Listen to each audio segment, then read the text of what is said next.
Good evening, everybody. I wish to welcome everyone who is here at West End School and who is online, who will be listening or watching this presentation. This is a public consultation on the Police and Criminal Evidence Act, as well as the Bail Act, which is closely linked to it. And we have here Mr. Mahoney, who's next to me. He is acting principal Crown Counsel in Anguilla. He's also the deputy VP of Bermuda. And next to him is Mr. James Wood, who is no stranger to Anguilla, as he was a former Attorney General here and understands Anguilla, its culture, and its people very well. There'd also be a presentation by Chief Justice Mussendon of Bermuda as well. So welcome, and I hope that people enjoy and participate in this presentation today. Bye.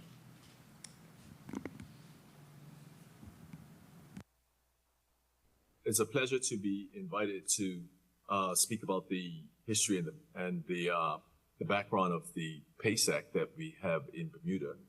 As Mr. Mahoney said, I was the Attorney General at the time. And so I have a bit of first-hand knowledge about the process that we went through. And so when I was invited to be able to speak to the Anguilla project and initiative, I did look up and do some research on some of the connections and similarities between Anguilla and Bermuda. We're both British overseas territories, and of course we have similar structure of government where we have the legislature and executive and the judiciary. I noticed that the population of Anguilla is about 16,000, but maybe has grown over the last few years, whereas Bermuda's population is about 65,000. But interestingly enough, it appears that Anguilla has more land size than Bermuda does, where we have 35 square kilometers. And it appears that Anguilla has approximately 125, but you can correct me if I'm wrong on that. I also looked at the fact that we've got some similar surnames. And so common to both of our countries are the surnames like Francis, Williams, Clark, Richardson. And so that goes to show that we perhaps have some really historical connections. And then our economies are generally similar as well. Certainly the soul trade back in the 16 and 1700s, tourism, taking advantage of our natural beauty, our beaches and our ocean, and then also the development of our offshore financial centers. So there's a lot in common between us. In respect of the criminal justice system in Bermuda, there were various reports at various times about some aspect of our criminal justice system, and you'll see that I have there on the slide a number of the inquiries, commission of inquiries, or sometimes royal commissions into some issue that took place in Bermuda. And so prior to 1978, there were one or two reports, and then in 1978, there was a royal commission into what we call the 1977 disturbances. That's where really people were rioting, arising out of the fact that in Bermuda in that year, 2 people were sentenced to hang. And so the disturbances arose from those hangings, which in fact did take place. They were the last ones in Bermuda. In 1985, there was another Royal Commission report into the use and misuse of illicit drugs and alcohol. And then you had another report in the 1990s, the alternatives to incarceration. And then in 1992, Judge Tuman report, criminal justice system and the prison system. So there's always been some kind of activity, some kind of research or report that's been going on in our criminal justice system. I perhaps imagine that in Anguilla, it's probably the same kind of research is going on with your country. Prior to PACE, we relied on the judge's rules. I'm going to come back to that in a few slides. And we had other acts that were enforced at the time. So when I became the Attorney General, the then Commissioner of Police, he contacted me And we were both on the same page as far as moving from judges' rules to the introduction of PACE. He had done his research independently. I had done mine. And he was telling us about the challenges of teaching young police officers who ages of 19, 20, 21 about all the different acts that a police officer had to know in order to be able to do their jobs and find out where their powers existed. And it was really difficult, he said, to get the police officers at the time, young police officers, to be able to apply the different pieces of legislation in the circumstances, which of course had an impact on the success of cases when it came to trial. So we set about thinking about PACE as an initiative, and I was the Attorney General, as you heard earlier, and so I wanted to actually have a review of the justice system in Bermuda, and we did. I put together a committee. That committee was made up of judges and lawyers. It was chaired by a justice at the time, Mrs. Norma Way, and within perhaps about 4 or 5 months, she reported back along with the committee on wholesale review of our justice system. The report they produced was tabled and debated in our parliament. And one of the recommendations in respect of the criminal justice system was that we should try to adopt some parts of the UK PACE legislation, as well as introducing a bail act. So one of the quotes that the report had was from a former Chief Justice of England and Wales, Tom Bingham. And there's a quote there, but I put in red something that I thought would be really worth reading to you. And this is talking about how people focus when they think about trials in courts on criminal trials and the criminal justice system. And so, but here, it says here, in fact, of course, criminal law is only one branch of the law and criminal trials only one form of trial. And in red, it says, but this branch of the law and the conduct of these trials are of enormous importance since they directly affect the safety and welfare of the public. And that's true. Criminal trials do reflect the safety and welfare of the public. And therefore, it should be conducted in a transparent way. And then the quote at the bottom there says, the efficacy of the criminal law is of great public importance in ensuring that the criminal trial process operates according to modern rules designed to inspire public confidence in the integrity of the administration of justice. And so we know the various competing parties or the parties that exist in the criminal justice system. There's the defendants, there are the victims, there's the family of the victims, and then there's the community at large. So in our approach to PACE, having received a recommendation from the Justice System Review Committee, we started our process. We put together a Ministry of Justice policy team. We had the Bermuda Police Service. They formed a PACE review committee, and they set about reviewing every section that was in the UK PACE legislation. The Defense Bar in Bermuda was consulted as well. And we were also taking into consideration the introduction of the Bail Act, just like what is happening in Anguilla. And our goal at the time was we wanted to implement as much of the UK PACE legislation as was relevant to Bermuda. Our aims really was to just look at the system and then strike the balance between the powers of the police in investigating crime and the rights of the individual. And we wanted to be able to provide for the Bermuda police a clear, concise framework for policing in Bermuda. And we knew that will come with codes of practice as well, based on the experience in the UK. During the process, the police had various concerns, along with the defense as well. But as far as some of the police concerns at the time were custody time limits, because sometimes our police force are used to keeping someone for 24 hours or 48 hours or 72 hours, and that's what they work towards. But the PACE would introduce custody time limits that would require the detention to be considered by a police officer that's not even involved in the case. Another concern was Saturday courts and having access to magistrates to be able to help to make some decisions.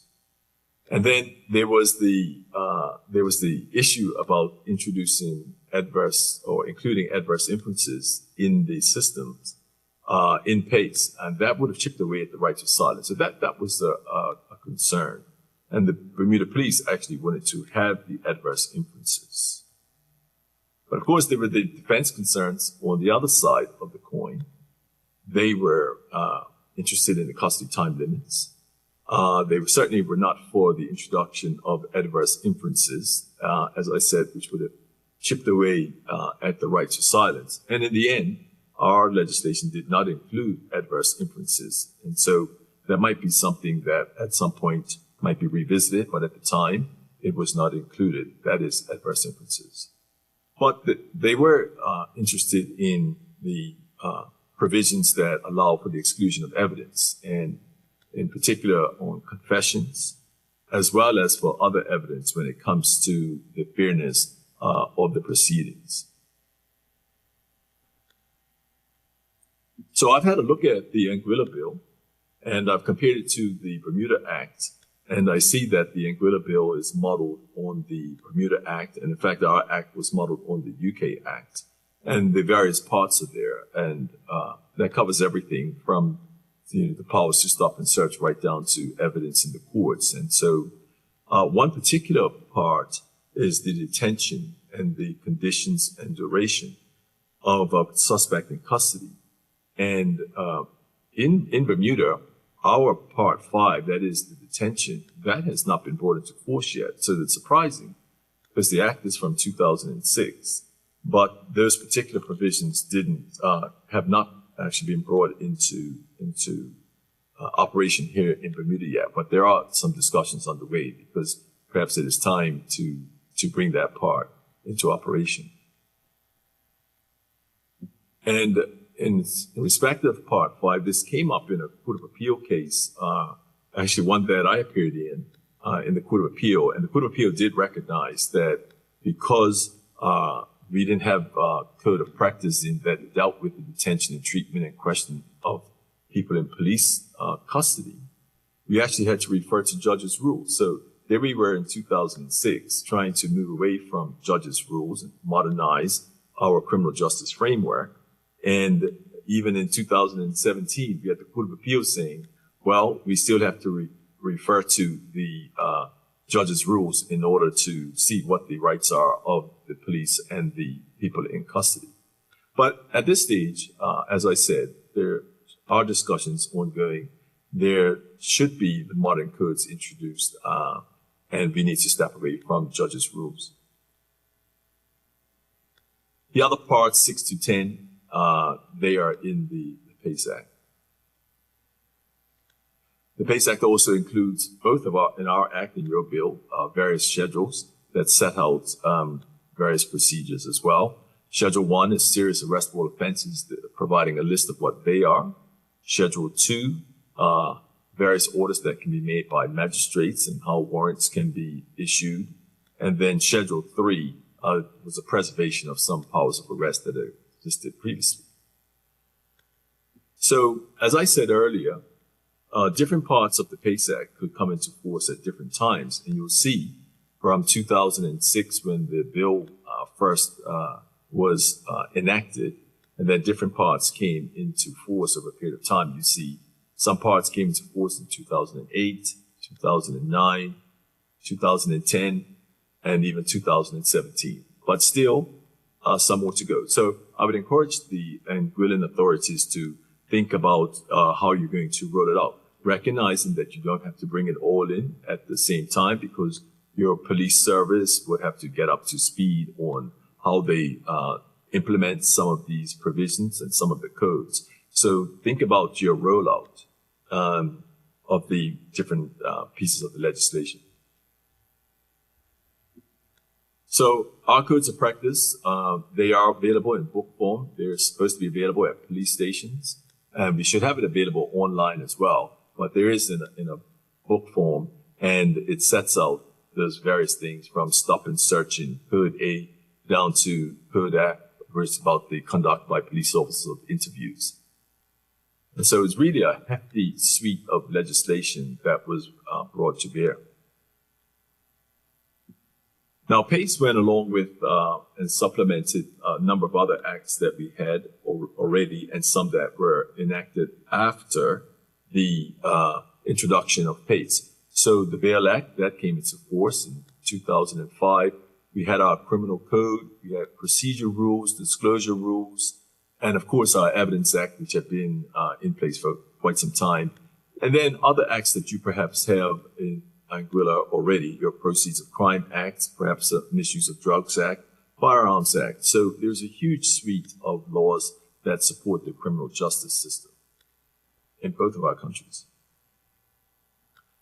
And so I wanted to say a few words about where we are now as life has moved on, and to speak about modern policing. You can recall that investigations used to be witnesses of fact, perhaps some fingerprints, an identification witness. You might remember the lineups for ID parades where people, the suspects and the lineup were there, and even sometimes the witness would come into the room and try to identify the person. And then we also relied on confessions. But, crime has moved on, criminal conduct has moved on, become much more sophisticated. And so there is a huge need for modern policing. And I'm really pleased that here in Bermuda, and I would imagine in Anguilla as well, if you're not there, you're getting there, that modern policing involves a huge array of techniques and technology that's available. So you've got nowadays video interviews, DNA evidence, ballistic evidence, gunshot residue, CCTV from police systems as well as from civilians. Bermuda police, if something happens in a neighborhood, quickly advertise and put out a notice that they're looking for CCTV from people's homes, and our community supports that as well.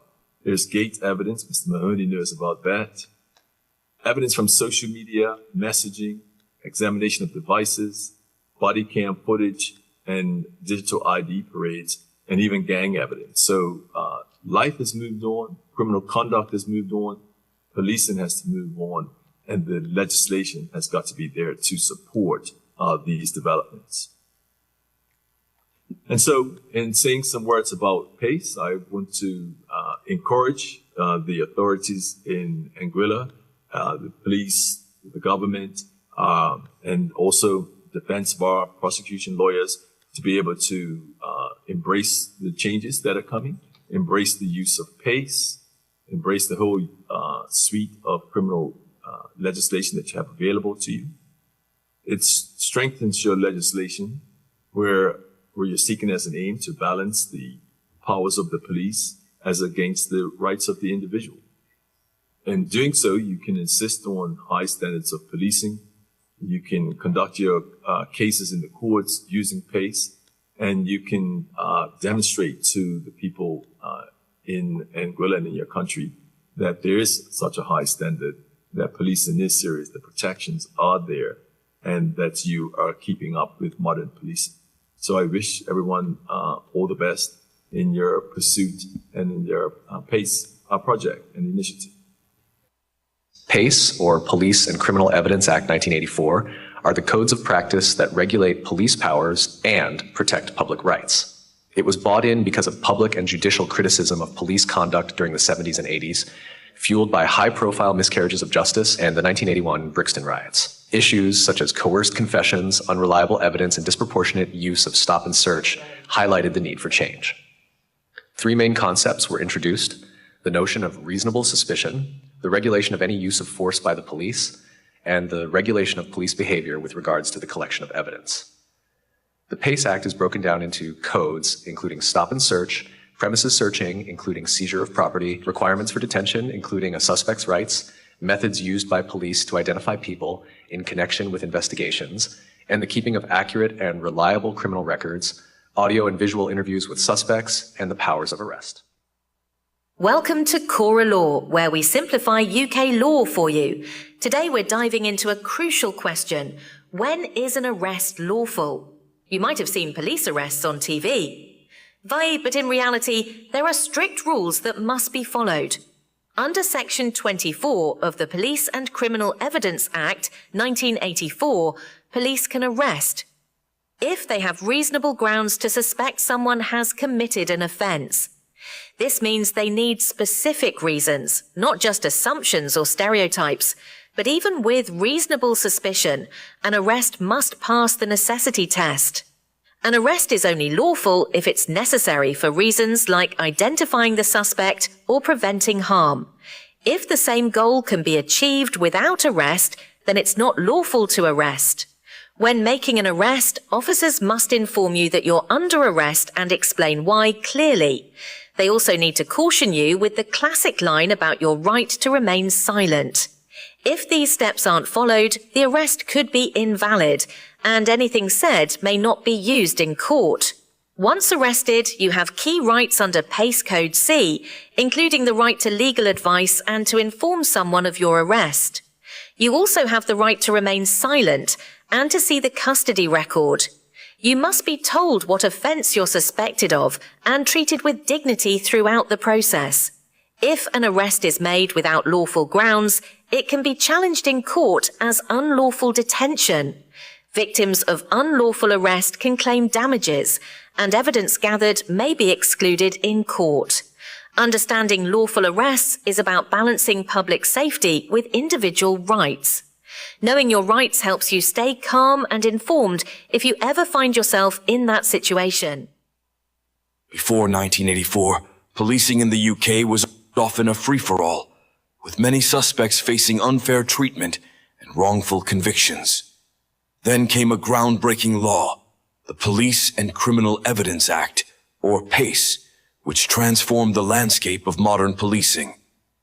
PACE established clear guidelines for how police could stop, search, arrest, and question suspects, ensuring actions were based on law, not assumptions. For the first time, suspects had the right to legal representation, and interviews had to be recorded to ensure transparency. Gone were the days of unreliable verbal confessions. Proper procedures became essential for admissibility in court.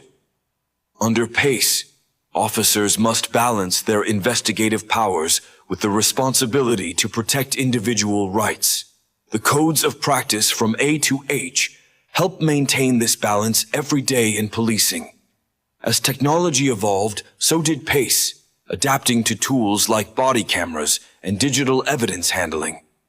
Yet its core mission remains unchanged: to protect the innocent and hold the guilty accountable fairly. PACE reshaped the relationship between the public and the police, laying a foundation for fairness that continues to guide justice today. Welcome back to Cora Law, where we make legal knowledge accessible and engaging. In our last episode, we explored the Police and Criminal Evidence Act, or PACE. Today, we're diving into its core purpose, balancing police powers with citizens' rights. Before PACE, policing in Britain was a chaotic mix of rules, often leading to injustice. Wrongful arrests and forced confessions were all too common, leaving innocent lives shattered. Cases like the Guildford Four highlighted a system in desperate need of reform. In response, Parliament introduced PACE in 1984 to restore trust between the public and police. Its goal was to create fairness, structure, and accountability in law enforcement. PACE established a crucial principle: balance between police powers and human rights. It empowers police to prevent crime while safeguarding citizens from misuse of that power. This isn't about taking sides. It's about ensuring justice and liberty coexist. Every police action, from stops to interviews, must follow strict procedures outlined in the codes of practice. These codes ensure fairness, proper evidence collection, and protect against coercion. If police don't follow these rules, courts can exclude unfairly obtained evidence under Section 78 of PACE. This means fairness is not just a goal, it's a legal requirement. PACE is evolving, adapting to modern challenges like digital evidence and public accountability. It reminds us that true justice protects both those who enforce the law and those who live under it. This was Cora Law, simplifying the purpose of the Police and Criminal Evidence Act. Okay, good afternoon, everyone. Just to follow up from the last clip that we saw. So in the UK, the impetus for PACE there was that in the 70s and early 80s, the UK had experienced widespread riots. Several high-profile criminal cases involving coerced confession and so forth, as you heard on the clip, resulted in confidence in the police being particularly low. And in large part, the public was concerned by the way in which persons were stopped and searched, held in custody for long periods of time during an investigation, and the way in which police interviews were conducted. Handwritten contemporaneous notes were made during the course of these interviews, and challenges were often made on behalf of defendants that the notes inaccurately displayed had been what had been said, which is the usual practice that happens here in Anguilla as well. So flowing from that, you had the introduction of PACE, the PACE Act in the UK, and there have been several versions since it was initially enacted in 1984. As you heard from the Honorable Chief Justice Larry Mussenden from Bermuda, Bermuda modeled its version of PACE of the England and Wales 1984 Act. And just to be clear, in Bermuda, as the Chief Justice indicated, we did not necessarily have a situation of wrongful convictions or anything like that. So as Anguilla is basing the draft Anguilla Police and Criminal Evidence Bill on the Bermuda model, I do not want anybody to assume that, like in the UK, there are wrongful convictions, which is the reason why we're going for PACE. The introduction of PACE is a means to address the general concerns, as indicated before, and both in England and Wales and in Bermuda, it was not without some controversy and debate initially. There were fears that police officers were being given greater powers and that those powers could be misused. And I believe some people have those similar fears here. Despite these initial concerns, PACE has stood the test of time, and confidence in the police has significantly improved in the jurisdictions where versions of it have been enacted. And I should add that being in Bermuda from when their PACE Act came into being in 2005, over 20 years, we have reached a stage now where we wondered how we survive without PACE, because the practice that existed before seems so archaic at this point. In other words, if you look at PACE as the Jetsons, if those of you are into cartoon, pre-PACE was like the Flintstone age. For several good reasons, jurisdictions have moved towards PACE in that it created a balance between the operational powers of the police and the rights and freedoms of the public. It introduced safeguards for individuals in police custody, such as the right to legal representation and appropriate adults for vulnerable suspects. It made police actions more accountable by standardizing procedures and providing a framework for regulating the treatment of suspects. Just to also indicate as well that just as how Bermuda, as Chief Justice Mussenden indicated, we did not take everything from the UK PACE, lock, stock, and barrel.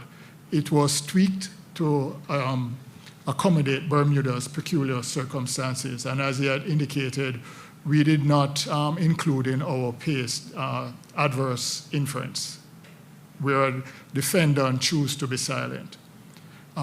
Because defendants do have a right, a constitutional right to be silent. Likewise, the Anguilla PACE can also be tweaked and can also be advanced and adopted and adjusted as circumstances change going forward.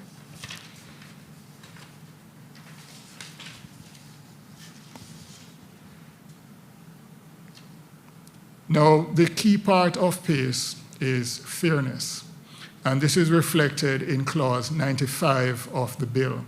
The equivalent provision in Bermuda is, I think, Section 90, which states in any proceedings the court may refuse to allow evidence on which the prosecution proposes to rely to be given if it appears to the court that having regard to all the circumstances, including the circumstances in which the evidence was obtained, the admission of the evidence would have such an adverse effect on the fairness of the proceedings that the court ought not to admit it.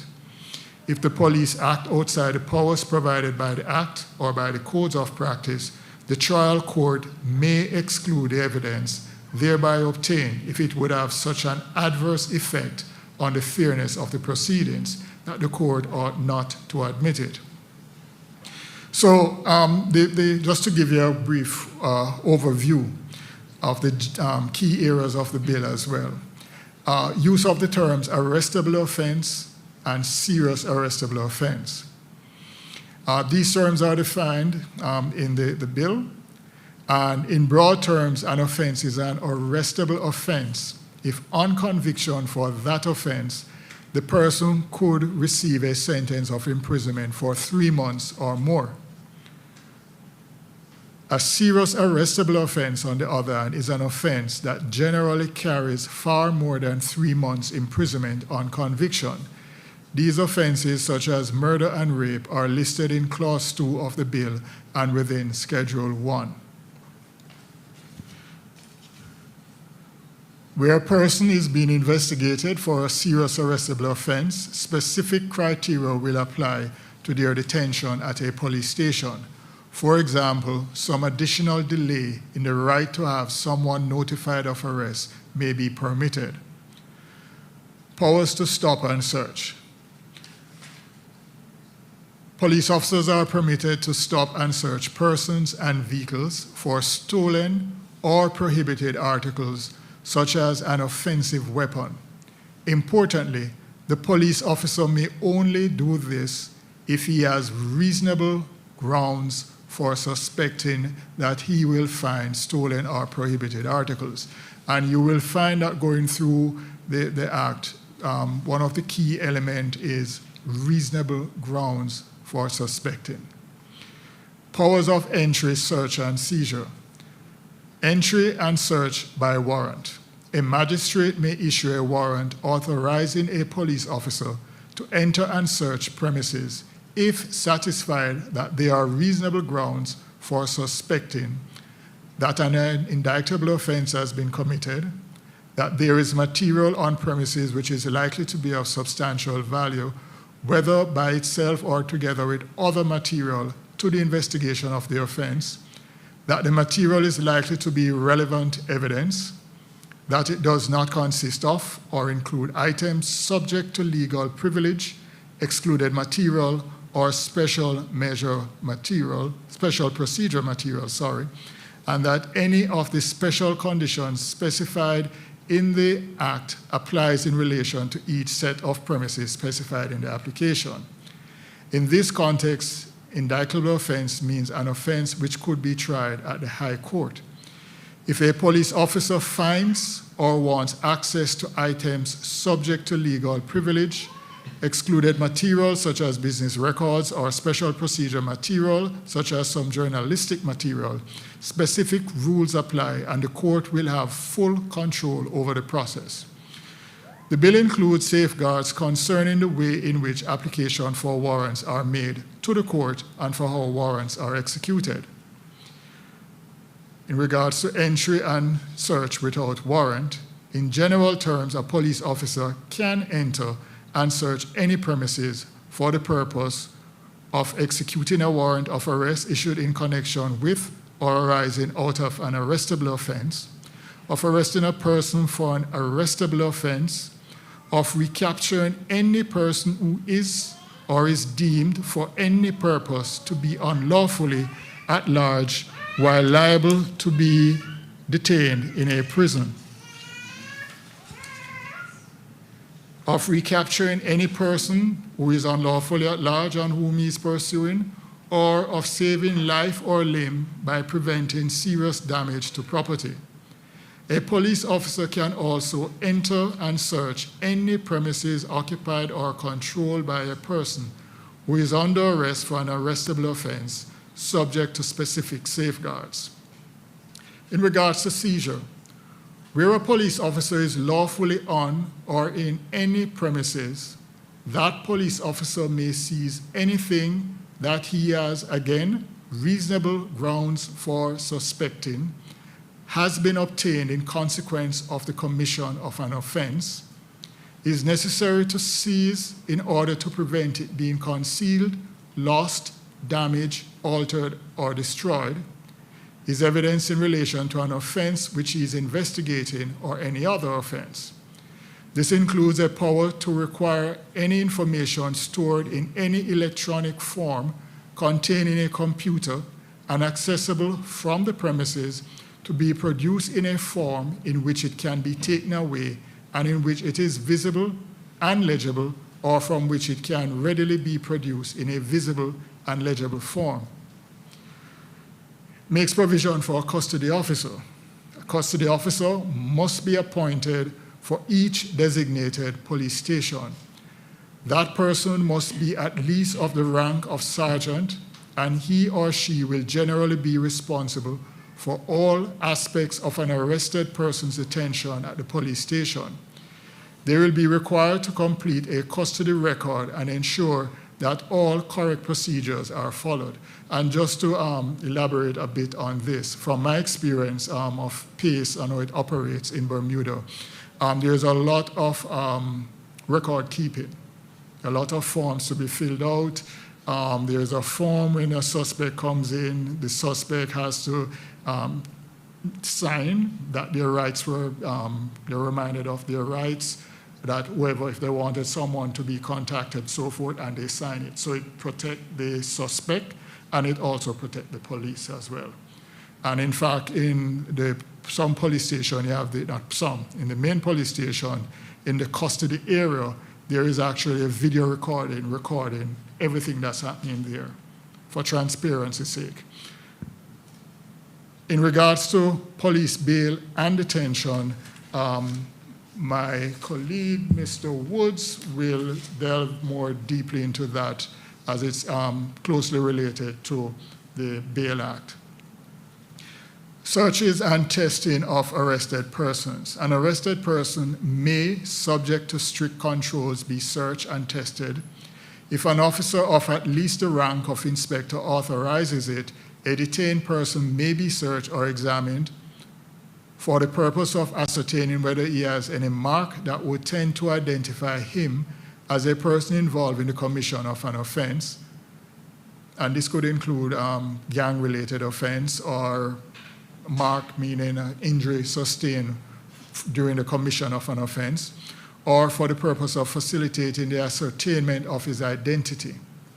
Similarly, that officer may authorize an intimate search if the person may have concealed on him anything which he could use to cause physical injury to himself or others, and he might so use while he is in police detention or in the custody of a court, or that person may have a controlled drug concealed on him and was in possession of it with the appropriate criminal intent before his arrest.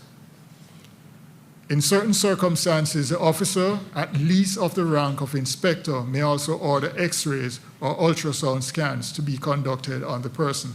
And ideally, these are cases involving what you commonly refer to as drug mules, people who swallow drugs or whatever and carry it in their body or in their body cavity and so forth.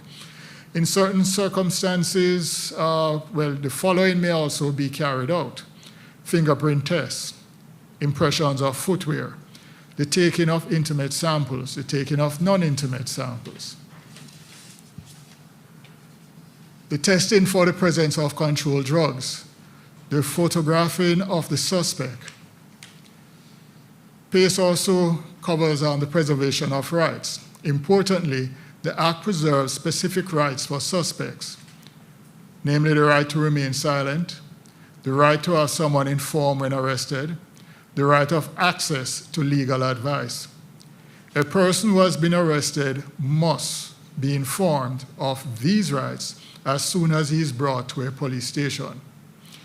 Use of documentary evidence in criminal proceedings. in line with amendments that the Act makes to the current Evidence Act, the use of documentary evidence in criminal proceedings is simplified and more structured. Evidence from computer records. A simplified approach is taken in that in any proceedings, a statement in a document produced by a computer shall be presumed to be evidence of any fact therein. I should pause on this. In court, you have a situation where you're moving from hearsay evidence in which you'd have to call a long line of persons. Let's say you're dealing with a fraud case. You'd have to call the teller who spoke to the person, the teller who input the thing in the machine, and all of that. Then you move to another stage where you have to have some certificate indicating that the computer was working properly over the period, there was no glitch or no problem of that, and so forth, which take up time in a court trial unnecessarily, because after you do a week of all of that, there is no issue that turns on it. So on the PACE, the evidence from the computer, it says in any proceedings, statement in a document produced by a computer shall be presumed to be evidence of any fact therein. If the other party wish to challenge that, then they can take it up. And it cuts both ways. It works in favor of the defense and in favor of the Crown as well. Confessions. Confessions given by vulnerable persons can put those persons in significant jeopardy. The Act provides specific protections in cases where the confession was or may have been obtained by oppression of the person who made it, or in consequence of anything said or done which was likely in the circumstances existing at the time to render unreliable any confession which might be made by him in consequence thereof. Special rules are set out that allow a judge to exclude a confession made in these circumstances. And I've already drawn your attention to the exclusion of unfair evidence, which is the overriding power that the court has. There are codes of practice, as touched on above. The codes of practice are an integral part of PACE, and it is likely that the first of these codes will relate to the interviewing of suspects at a police station. Instead of police officers relying upon contemporaneous notes, the following procedures would be adopted. The suspect would be given a suitable caution at the outset of the interview. Suspect would have the right to legal representation. The interview would be audio recorded. In Bermuda, the practice is audio-visual recorded. The audio and video recordings would be securely retained, and a copy is served on the defense. Summaries, and if necessary, well, the practice we have is transcripts are produced of those interviews, especially if it's going to trial. And they're made showing what was said and during the interview. The recordings could, if necessary, be played during the course of a trial. And this would produce a transparent process that is fair for both the suspect and the interviewing officers. So instead of a suspect coming to court and claiming that he was given a good beating to confess, we just play the audio recording, and the jury can look for themselves to see whether there's a hint of any beating on the person. Where the suspect is claiming that's not what I said, you wrote down something differently, or you wrote down what you thought I said, the jury will hear for themselves exactly what was said, how it was said, and what was not said. And it also applies for witnesses as well. So in Bermuda, the general practice is most witnesses, especially the important ones, give their statement via audio-visual recording. And PACE also expand the definition of what is a statement. I think the present definition in the present Evidence Act here pretty much confine a statement to what is written in the four corners of a document. PACE expands the definition of statement to include audio or audio-visual recording. The removal of the applicability of the judge's rules. The judge's rules were introduced in about 1912 as rules of practice for the guidance of the police, setting out the kinds of conduct that could cause a judge to exercise discretion to exclude evidence in the interest of a fair trial. These would be replaced by PACE. There are significant benefits to this. Far greater clarity is derived from the statutory provisions in PACE and the codes of practice. As more jurisdictions regionally adopt the provisions within PACE, the body of case law in relation to those provisions also increases. Conversely, as the judges' rules are becoming less relevant throughout the region, the development of those rules through decided cases is diminishing. And I would say that in seeking to modernize the police and to modernize the criminal justice system here in Anguilla, PACE is one of the foundational planks if we intend to move forward. Thank you. My colleague will now, Mr. Woods, will now give us a brief overview of the bail bill. Thank you. Good afternoon.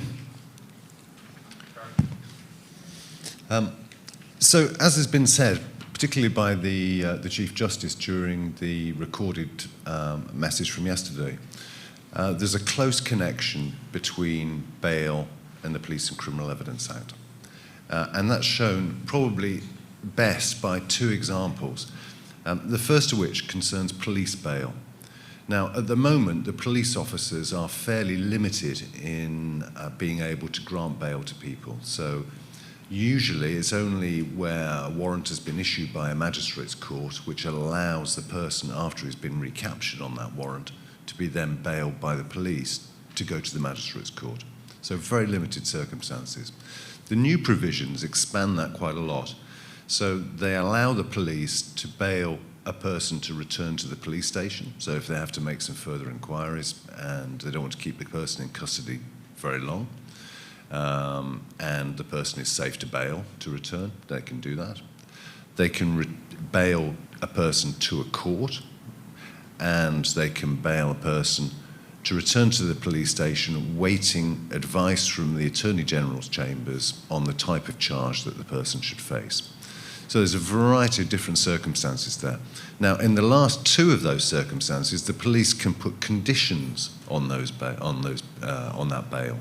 So conditions such as stopping a person from leaving Anguilla, taking away the passport. Now, that can be really important because it means that somebody is not kept in custody, they're given the freedom to go about in Anguilla, but they're not allowed to leave. And there are safeguards attached to this. So a person could complain and say, well, look, no, you've given me bail, okay, I'm pleased about that, but I'm unhappy that you've taken my passport. Now, there are provisions in PACE that allow you to go to court and to say, look, I am aggrieved by this, and get the magistrate to decide whether the passport should be surrendered or not. So there are safeguards, and there are ways of speeding things up, removing or reducing the amount of time that people are kept in custody. So that's an example of what would happen with police bail. Another example relates to detention and the amount of time that people can be kept in police detention whilst the police are making their inquiries. Now, at the moment, under the current Bail Act, the amount of time is fixed at 72 hours, a period up to 72 hours. If the police haven't charged within that time, they must either release that person or take them to the magistrate's court to be released. So it's just a fixed amount of time. Now, PACE goes into a lot more detail in relation to this, and they are in conjunction with the custody officer who you've heard mentioned, and the custody record, which has to be filled in. A review has to be kept on a person's time in custody, and to begin with, it must be within 6 hours. It then has to be at least every 9 hours. And ordinarily, within 24 hours, the police should come to a decision as to what to do. There can be circumstances where a superintendent can extend that amount of time to a total of 36 hours. Now, if the police want the person to remain in custody to carry out some more inquiries, there is capacity to be able to extend that time up to a total of 96 hours, but only with the magistrate's permission. So the judicial input and control over things takes place and starts after 36 hours, rather than the current situation of 72 hours, where there's no judicial input really in relation to that, and then a charge has to take place. So those are two examples of the interconnectedness between the Bail Act and PACE, and what can, I would suggest, be seen as an improvement in the current position. There is another change in relation to the Bail Act, and it's this, that in relation to some charges, only a High Court judge can grant bail. And at the moment, that relates to murder, where the charge is murder. Only the High Court judge can grant bail. Now, another change is that where a person is charged with a firearms offence, a High Court judge would have to grant bail there as well. So he's the only person who can consider an application for bail. So it's now expanded the amount of types of offences that only a High Court judge can deal with. So how I approached this, and it's similar to how Bermuda did it, I think, in drafting this, was to look at the changes and keep as much of the current Bail Act as possible, including the two amendments that were made in January 24 and January of this year. And what was needed was to adjust the order of the sections, change them slightly. This is the Bail Act, not PACE. Adjust them slightly and put several of the provisions within different schedules. Now, that would mirror how Bermuda has done it, and in turn largely mirrors the Bail Act 1976 in England and Wales. So that correlation can easily be seen. So almost all of the provisions were kept, save for the one relating to detention that I've mentioned. And there were two choices at that point: either do a huge list of different amendments to the current Bail Act, or to simply put them into a new act to replace the existing one. Now, it seemed to me that that would be a more sensible approach. The position is more or less the same in relation to the current provisions, but it's put in a different format, which should make it a lot easier to read. So you don't need to apply all of the different amendments to a current law. So that sums up the position in relation to the Bail Act and its interconnectedness with PACE. Thank you. I'd just like to just to give you a practical example of the police being able to grant bail before charge. Let's say, well, there was a murder that occurred next door to Chambers in, I think, June, the one that occurred on the Friday. The suspect was arrested about 1:30 p.m. Time started to run from then. 72 hours was up at 1:30 p.m. on the Monday, so you had a weekend in between. We know that in Anguilla,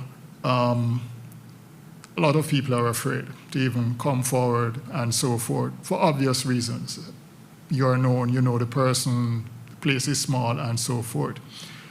And therefore, many of the cases that are murder cases and other offenses have to be built on what we call circumstantial evidence. So during that time, you have to be trying getting CCTV footage from various places, analyzing it, getting stuff to send off to a forensic lab, for example, gunshot residue, DNA testing, and so forth, which takes time. But under the present regime, the police, there's no way you can get all of that done over the weekend to charge somebody properly on Monday by 1:30. So you had to release the person.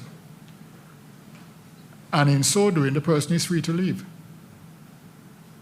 leave Anguilla, go where they want to go, and even when you're ready to charge, they may or may not come back.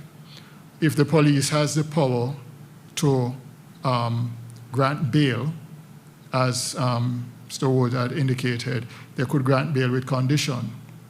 They may probably have to run an electronic monitoring device, surrender their passport, return to the police station, or report on a weekly basis, to give the police some more time to complete their investigation, or if the investigation is completed, for Chambers to have some time to look at the evidence and make a proper determination whether or not to charge. So that's a practical example in which it will work for the benefit of the community. I think at this point now, the floor is open. Any question from any participants here or online? Don't rush now, please, one at a time. Good evening. I'm just curious, because it seems evident, at least in the video presentation that was starting, that the objective of PACE is to balance the police's ability to do their job as well as the rights of the individual. So now that it's being introduced, I have had persons, constituents reached out with some concerns, including members of the legal fraternity. So based on the presentation, I'm wondering, why are persons so afraid that this is opening the door to police being able to abuse their powers, or whether or not this is even constitutional? So I'm sure that you've probably heard those concerns, and I'm trying to figure out where the disconnect is so that I can better, I guess, explain to members of the public. So what would you say to that?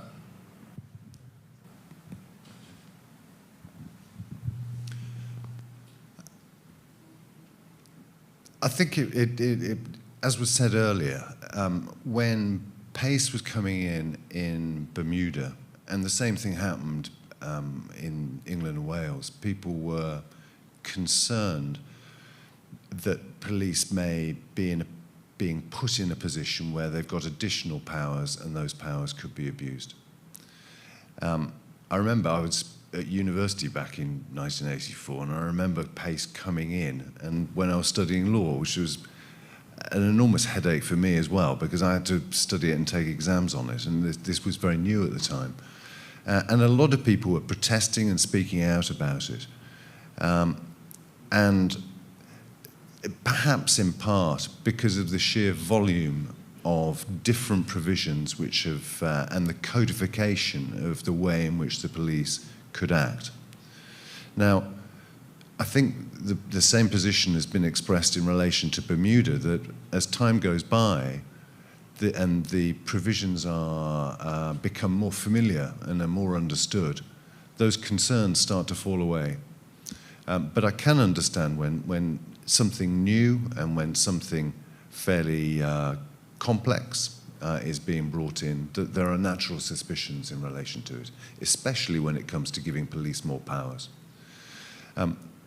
Now, in relation to that, what is really important is that whilst the police are being given extra powers, there's also greater accountability.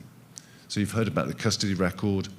All of the different actions by the police are noted down, and there's a name attached to it. Somebody takes responsibility for all of the different actions that are taking place. And if a person is charged and they go to court, they could properly ask for a copy of that custody record. They see what's happened in relation to each and every stage. Now, within that context, what we tend to find, certainly after time, that those powers become more familiar and they become more acceptable. And the other thing to keep in mind is that whilst it is it contains quite a lot of provisions, there is capacity to bring in different sections at different times. And this happened, as you remember from the presentation from Bermuda, it took several years to bring it all in. And in fact, they still haven't brought it all in. There's Code C in relation to this. They're still outstanding. And a similar thing could happen in Anguilla. Sometimes there's it's a big bite in relation to taking on these new provisions, and the police need to be properly trained. They need to get it right, because if they don't follow PACE, they're going to end up being the subject of legal actions for misusing powers or whatever. So nobody wants that. People want the proper and sensible laws in place that the police can follow. And it will take some time. People need to be trained. It's not just the police. I mean, the practitioners will all have to would all have to become familiar with these provisions, and it may take some time. But as time goes by, I would suggest that those concerns will start to fall away. Thank you. We would have seen that, as you said, it was phased in terms of the approach of the adoption of PACE in Bermuda. You did say it is possible for Anguilla to do something similar, but what's being recommended or what's being put forward in terms of the approach of the adoption of PACE in the Anguillian context? Okay, in regards to Anguilla, I would say, well, you have to follow the similar approach as in Bermuda, because other things have to be in place. Police have to be trained. Let's say, for example, audiovisual recording. You have to get the equipment in, you have to get the necessary training, you have to get the forms in respect of custody sergeant, you have to establish that particular role in the police service, which may mean the creation of additional posts, additional training and so forth, sorting out your custody area. And, you know, if you intend to put, for example, in Bermuda, we have audiovisual recording in the custody area. You may have to do that. In respect, going back to the audiovisual recording of witness statements, suspect interviews, you may have to consider, do you have the services or retain the services of someone to produce transcript of the interviews? So it's quicker and it's more efficient that way. So you may say, okay, we passed the act, what can we start with immediately? The police may say, okay, we are ready to go with audio recording. You can initiate that immediately. The next couple of months, you may have things in place for audio-visual recording. You can make that effective next year, June or March or whenever they are ready. In respect to rules of admissibility of evidence in court, that can be implemented immediately.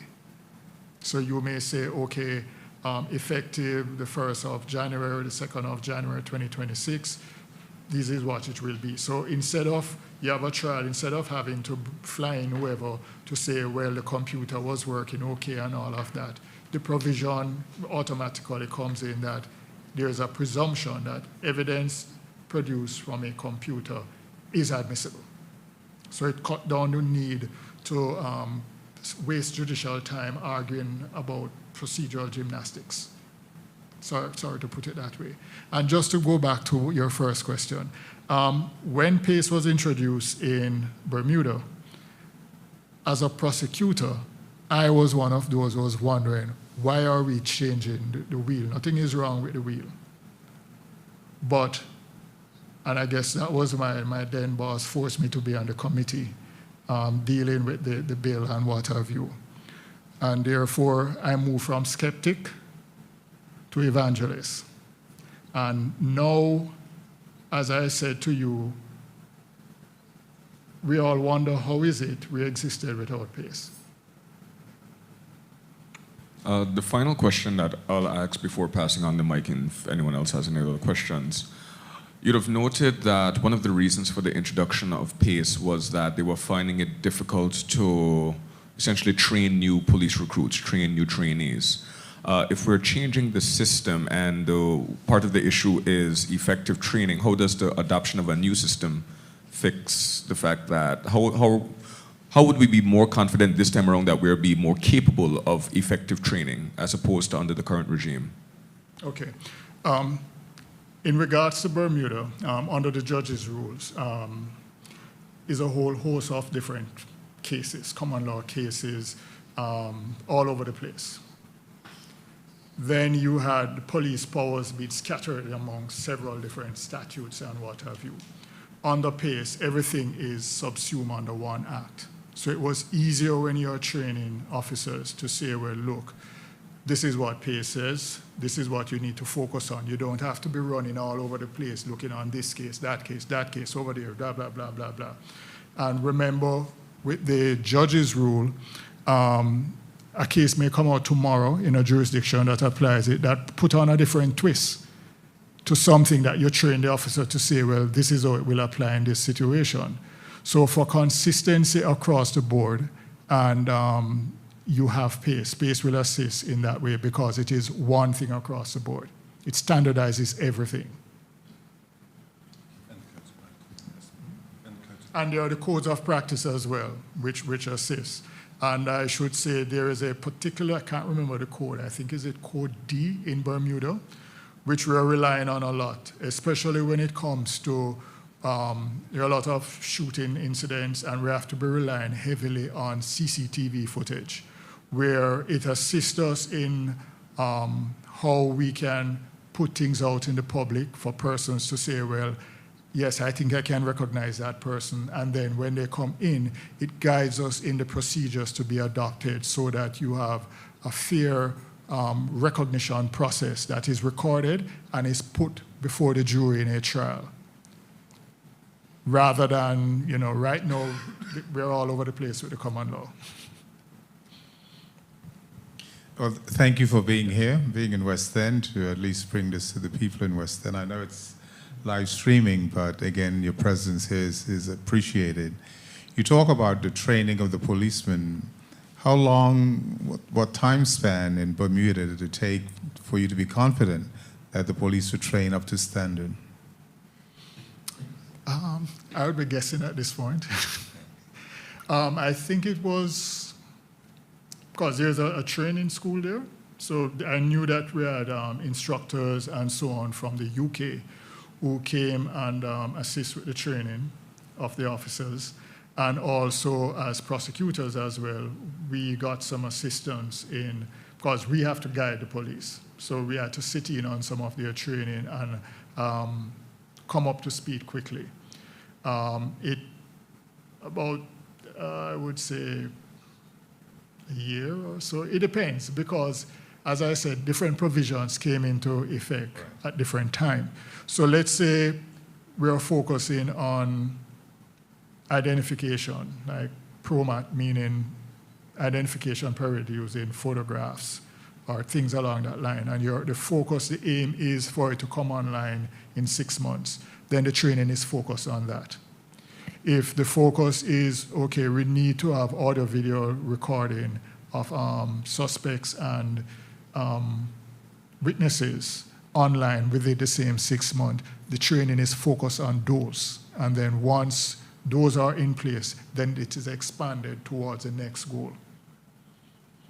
It is always very important for the general public to have faith and confidence in the system. And obviously with the policing, you said initially you were a skeptic and then became an evangelist. For you, what time frame and what were the key factors that convinced you that this was the right road to take for Bermuda? Well, from the prosecutor's point of view, immediately once the law was changed in regards to how you can present evidence in court, because all the legal gymnastics that were wasting time in court, I was happy that we could immediately apply it. The advantage with PACE as well is we don't have to reinvent the wheel. There's a whole volume of case law from England and Wales emanating from the 1984 PACE Act that was there to readily guide us. So we were not groping in the dark or have to reinvent the wheel. So from that perspective, we were able to be up and running almost immediately once those provisions were in effect. As I indicate, I can't give you the exact time because I wasn't involved with the police part of it. But if your focus is we need to get this particular phase in by X time, your training will be focused essentially on that. And then once that is in place, you may turn your attention to another area.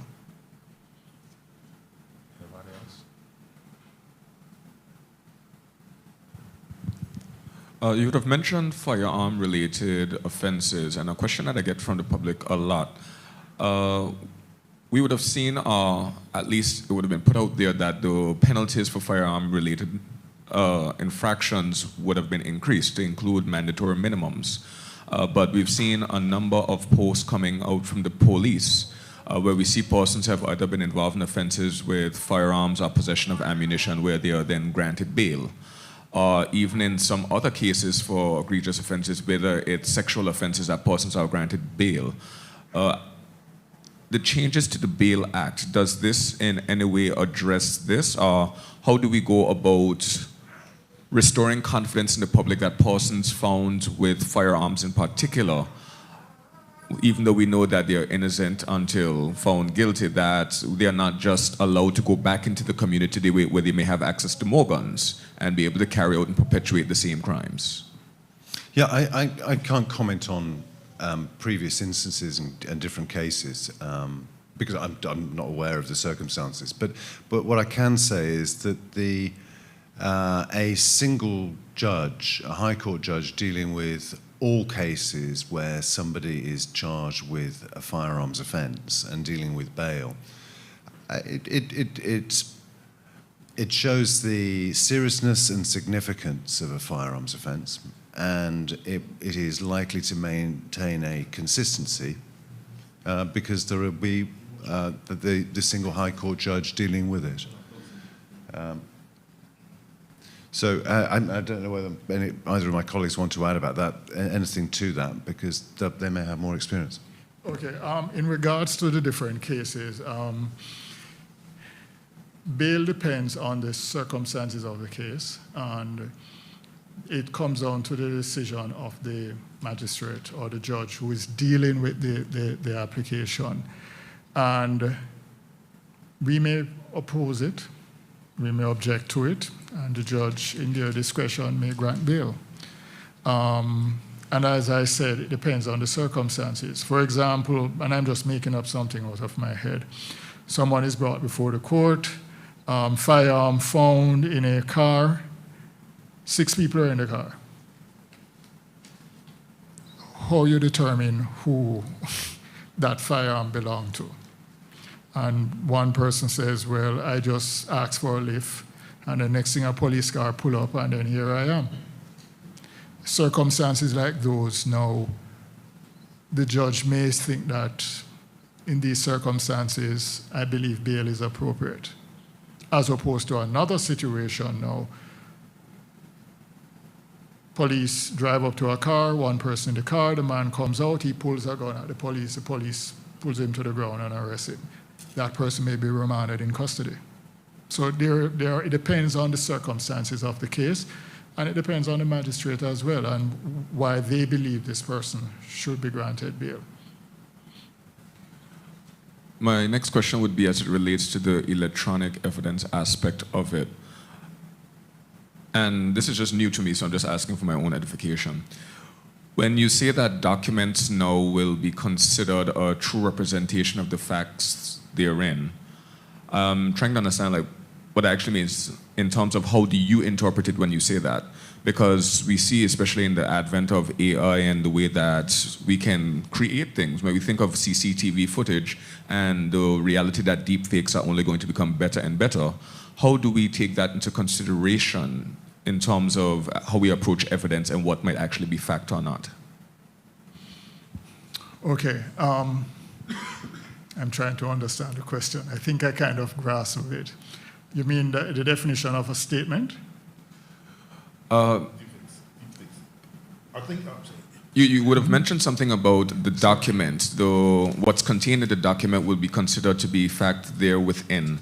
And I'm saying in terms of the legitimacy of some of the electronic evidence that may surface. If we talk about reasonable suspicion, who's to say that the reason that there wasn't reasonable suspicion was because I found a way to access Mr. Connor's computer and I planted a document there? How do we go about then establishing that just because you found it, it's actually legitimate?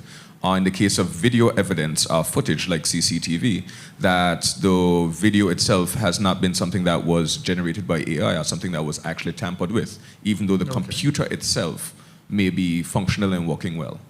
Okay, I think I understand what you're saying. So you're saying in a situation where, let's say, a video hits social media, and the police use that as a basis upon which to investigate a case. In respect of AI, and I'm not an expert in it, but we're getting training. I know things about like the metadata and all of that, and there are ways in which you can spot whether it's fake. The police would have had their people who have the training. So their technology experts would, I assume, have the training to be able to look at it and say, well, this is deepfake or not. The flip side of that, you may have a case where someone may have used deepfake to put something out there that is malicious. So, oh, sorry. Yeah, so for example, someone may use your face,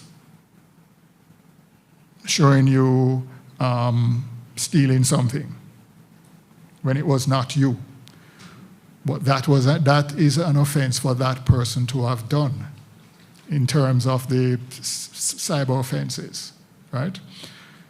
So they would have to use that now and go into the metadata to try and trace where the video came from, and using service provider. They have their ways and means of tracking down and investigating. But because you're being used, your face was being used for something, doesn't necessarily mean that you will be arrested. It means that that can be used to investigate and track the origin of it, and that person may be charged for committing an offense under the Cyber Act or Computer Act or something along that line. I don't know if I have assisted you. You have. Yes. So the thought that I was then having, let's say that, just purely hypothetical again, there was such a malicious video created, but based on that video, the police officer had reasonable suspicion, and then say they went to investigate the person's house. Now, at a later point in time, you realize that that video was actually maliciously created, but by virtue of them entering the premises, maybe taking whatever else, they find something else. Oh. Okay. So let's say the police enters that premises, but at the same time stumble on some other evidence, child pornography, something along that line. They can't ignore it. So that's the kind of situation that that section covers. So they may go in to investigate a murder and stumble on drugs, or stumble on child pornography, or stumble on something that indicate that some other offense is going on, or went down, or is about to happen. So they can't ignore it. So it covers those kind of situations. It's not a free-for-all for the police. So how is the reasonable suspicion, how is that defined? Because I did hear that come up a lot in the presentation, that an officer can do that if they have reasonable suspicion. And the reason I'm asking this is I think that kind of terminology may be something that persons in the community are afraid can be purely subjective and could be open for abuse. So what safeguards are in place as it relates to that? How that expression's certainly been interpreted in cases in England and Wales, and I strongly suspect that it's the same in Bermuda, is that it is a two-stage test. So whether it's subjective or not, so the officer can have that subjective view, but it has to be objectively reasonable. So the court can look at the circumstances that the officer was presented with, and is it reasonable, objectively, for the officer to come to that view? So it's not just an officer saying, no, that's my view, and that's why I did it. No, there is an oversight, and the court can look into all of the circumstances leading to that as a decision. Thank you. Yeah. Any questions online? I'm not sure if there are any questions online. Anybody monitoring? No? Okay. Okay. I want to thank everyone for attending and those who have taken part in this consultation. Anybody can send any questions to Attorney General at gov.ai, right? And I wish to thank you all again.